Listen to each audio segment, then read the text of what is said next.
আমরা যশোর রাস্তায় দিয়ে কাকারা যশোর থেকে আসছে।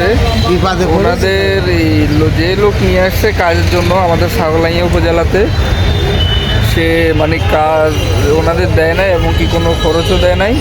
এখন ওনারা খুব এখান থেকে ওনাদের বাড়িতে যাইতে পারতেছে না, খুব সমস্যার ভিতরে আছে।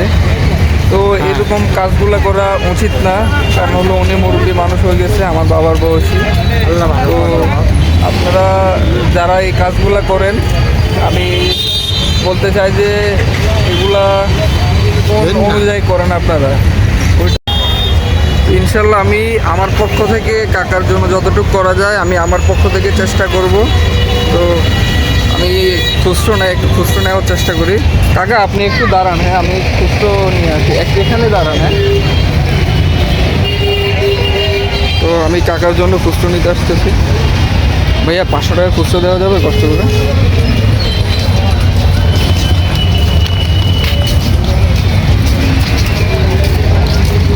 আঙ্কেল 500 টাকা খুচরো দেওয়া যাবে?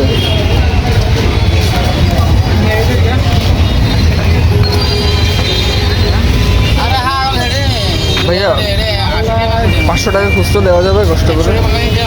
500 টাকা দেওয়া যাবে? 100 টাকার 5টা দিলে হবে ভাইয়া।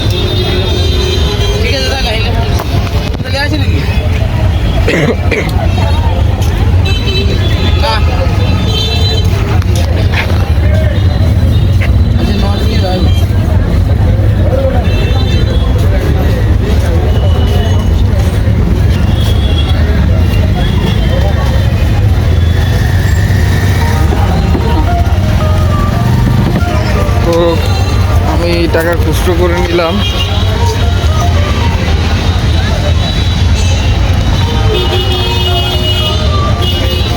তো আমি আমার পক্ষ থেকে আমি কাকাকে যা পারছি সামর্থ্য অনুযায়ী দিছি। তো ইনশাআল্লাহ কাকা আমার জন্য এবং আমার বাবার জন্য দোয়া করবেন। আমি দোয়া করি আপনি আপনার স্থানে পৌঁছাইতে পারেন কাকা। আসসালামু আলাইকুম। তো একজন কন্ট্রাক্টর মানে রোডের কাজ করে, সে ওনাদেরকে নিয়ে আসছে কাজ করানোর কথা বলে, কাজও দেয় নাই এবং কি কন্ট্রাক্টর ওনাদের সাথে আর কোনো যোগাযোগ করে নাই। ওনারা এখন যশোর থেকে আসছে, আটকে গেছে আমাদের ফেনী ছাগলাইয়াতে।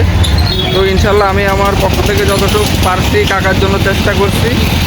এরকম কাজগুলো কেউ করবেন না, কারণ হলো যে ওনারা মুরব্বী মানুষ দুইজনই। তো এরকম কাজগুলো করা ঠিক না।